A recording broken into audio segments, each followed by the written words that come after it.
When Aya Wilson walked onto the Good Morning America set, she carried herself the way she always does. Steady, composed, and quietly powerful. But beneath that practiced calm, something sharper was simmering. You could hear it in the way she spoke about gratitude, not as a virtue, but as a burden the league had placed on its players for far too long. She didn't raise her voice. She didn't threaten anyone. She simply stated the truth. We're tired of being told to be grateful for what we have. It wasn't a slogan. It wasn't a headline grab.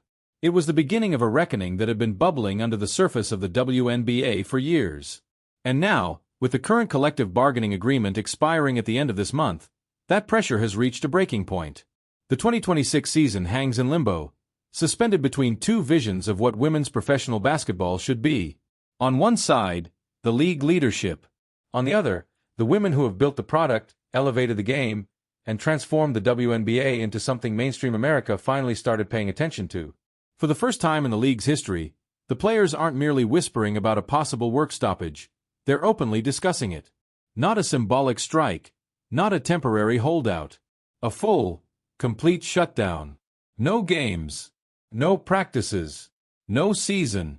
Nothing. To understand how we got here, you have to understand what a collective bargaining agreement really represents.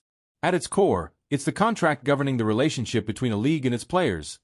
What they're paid, how they travel, what benefits they receive, the conditions under which they work. The WNBA's current CBA expires on November 30th, and negotiations for the next version have dragged on for months, weighed down by frustration, disagreement, and a widening gulf between what the league believes is fair and what the players believe is overdue. This kind of tension isn't new in professional sports. Baseball lost its World Series in 1994 because of a strike. The NBA shortened its 2011 season after a lockout.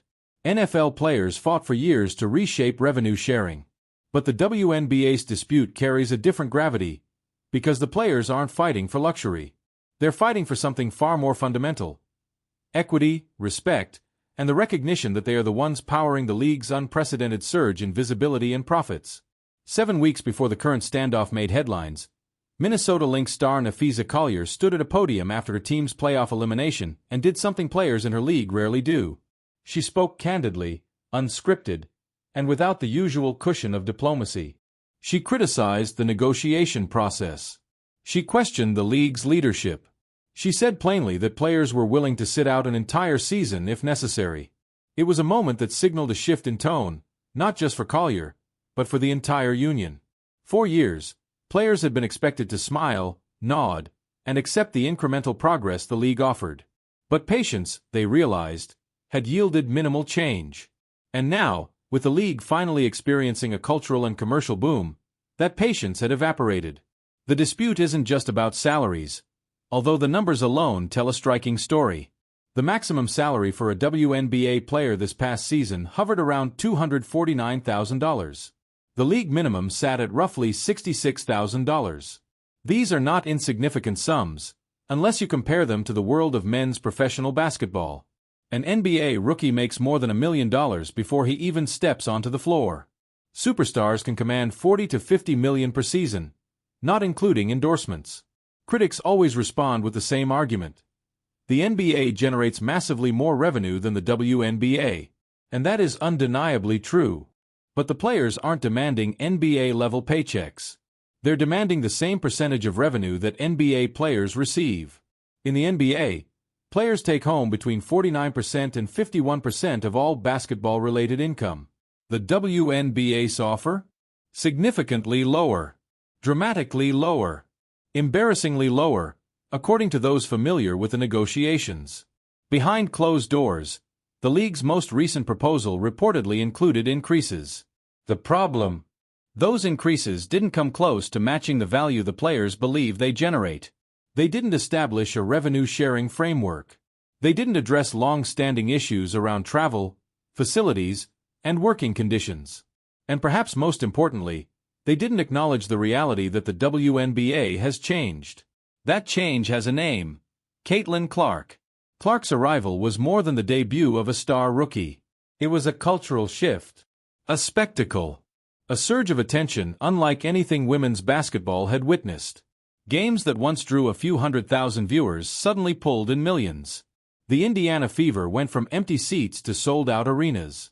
Merchandise sales skyrocketed. Advertisers, networks, and sponsors who had previously ignored the league were now bidding for broadcast slots. Clark became a phenomenon, and the league rode that momentum straight into a pivotal negotiation cycle.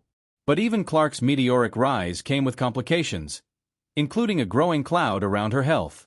The transcript you provided includes speculation about her injuries, recurring strains, questions about her mobility, and concerns that she may have returned too quickly after her initial setback in late May. Then came the groin injury on July 15, followed by additional evaluations that revealed no new structural damage but offered no timetable for her return.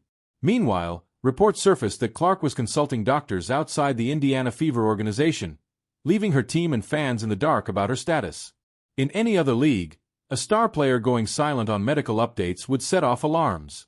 In the WNBA, it became another reminder of how incomplete the league's infrastructure remains, and how urgently players need better support systems. The injury saga added fuel to a story already overloaded with tension.